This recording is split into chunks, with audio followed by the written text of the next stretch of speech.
Hey YouTube, just doing an update on how our seedlings are coming along this spring. First I'll show you what's inside the house here. We have our dill and our basil are still coming along well, and our strawberries,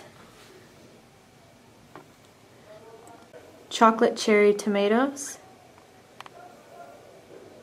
some are savory. This is the stevia. Here's two pepper plants I have, California Wonder and Jupiter. They did finally come up after a very long wait. Snapdragons are still coming, slow, but they're coming. These are some other flowers that I've planted. They're going to go in pots outside. The asters are still going. Marigolds, I love it. They're coming along very nicely. And morning glories. Can't wait to put those outside. Those are some more plants, flowers that are going to go in pots. And there's the bean. As always, the bean is going crazy, climbing up this shelving unit here. It's pretty cute.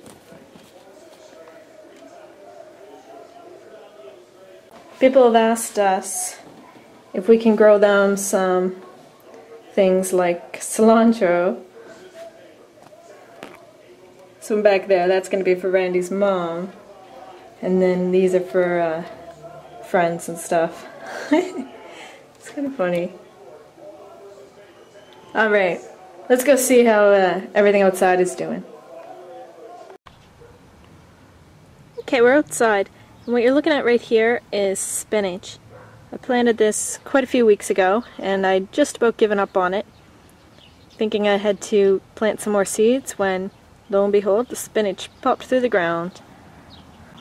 I have over here some sugar snap peas that I planted by seed outside as well. And if you look really closely, you can see a couple of those have come up. This square here, you can see quite a bit of green there. That's oriental greens. That's a salad mix. Otherwise in this bed there's some other green coming up, but I think they're weeds. So I'm just gonna weed away a bit and then I'm going to transplant the romaine lettuce from in the house that isn't doing very well. Hopefully it takes outside. And the peas that have been going crazy in the house are now going to be outside.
The strawberries have taken nicely to our square foot garden beds.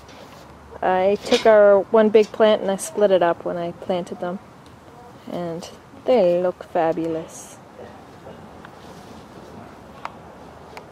These last few nights have been kind of cold and it hasn't bothered the strawberries at all.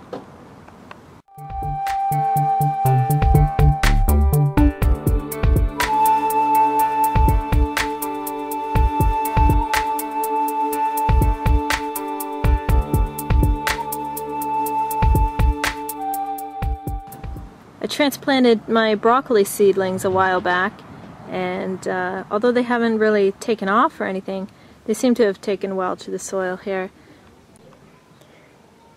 The last few nights have been kind of cold, and our grapes didn't deal well with that cold.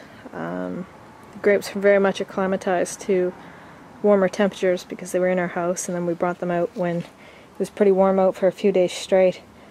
So then a couple nights of around freezing lows didn't do very well for the grapes. But as you can see, it's still alive, and I think it's going to bounce back just fine.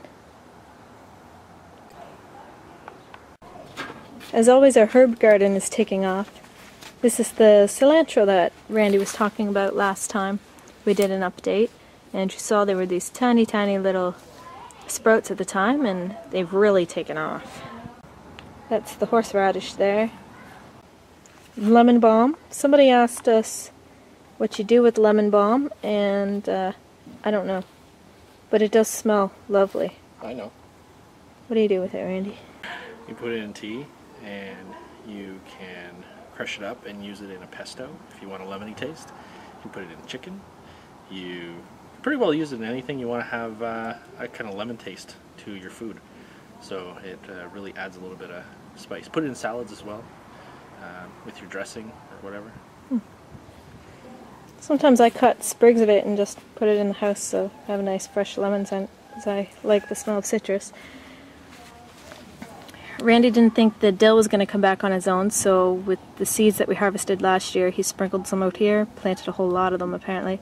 So we have tons of shoots here, which is great because we love dill and can never have enough. And if we have too much, we'll just give pieces away to our friends and stuff too. The thyme, you saw it was coming all winter. Well, now it has fresh growth here. You can see the bright green shoots on it now. The oregano, that's golden oregano, and it's a beautiful color. It'll turn more yellow as the summer approaches. Here are the chives, and chives are a beautiful plant, by the way. They get purple flowers when they go to flower. We've already used the chives for our Easter dinner. We did mashed potatoes with chives in it, and they're about like 10 times as tall as they were when I cut those last week. And the mint. Can't kill mint, so there's nothing impressive to say about this.